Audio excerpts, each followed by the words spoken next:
katropa. Wala na tayong may ulam katropa. Natamad din naman ako mamalengke, kaya hindi ko rin alam kung ano yung lulutuin ko. Eh, may nakita akong mga corned beef pa sa bahay, mga grocery, kaya ayun na lang muna siguro lulutuin ko. Total, nanawa na rin naman kami sa ano sa mga baboy Sa kakapon, nag-isda na rin kami siguro lulutuin ko na lang muna yung mga ayuda namin, mga grocery namin na nandun para makatipid na rin. Di ako aatras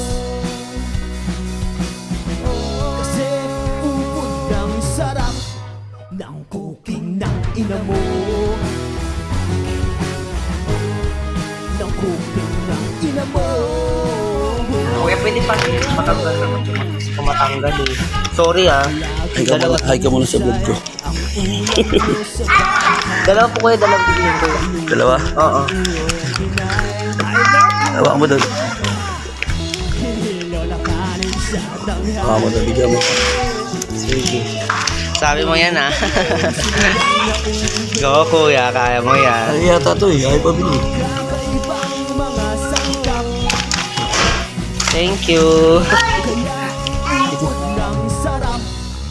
Putahin ang ina mo. Putahin ang ina mo.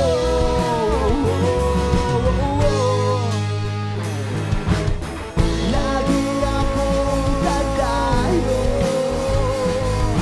upang makikain sa inyo. Walayas sa amin. Okay na to katropa.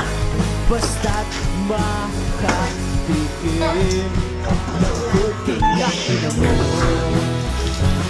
Ina mo, ang sarap ng cooking. Cooking ng ina mo. Napakasarap ng cooking. Cooking ng ina mo.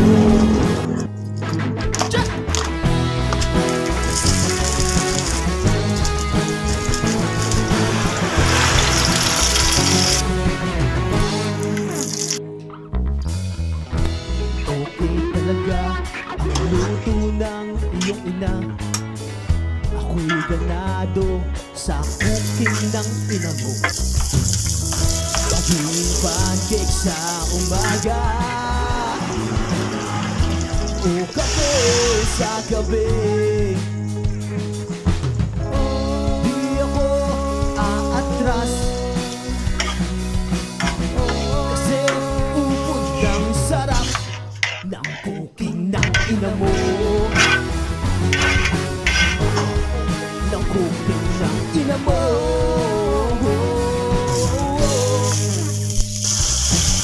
Laging mahusay ang ulam nyo sa bahay. Naluto ng iyong inay. I love you, mommy.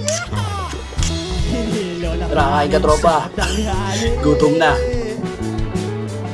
Merienda nyo'y sinigang na ulo. Parang ano, garlic corned beef is spicy, parang ano yung dati sa Jollibee katropa.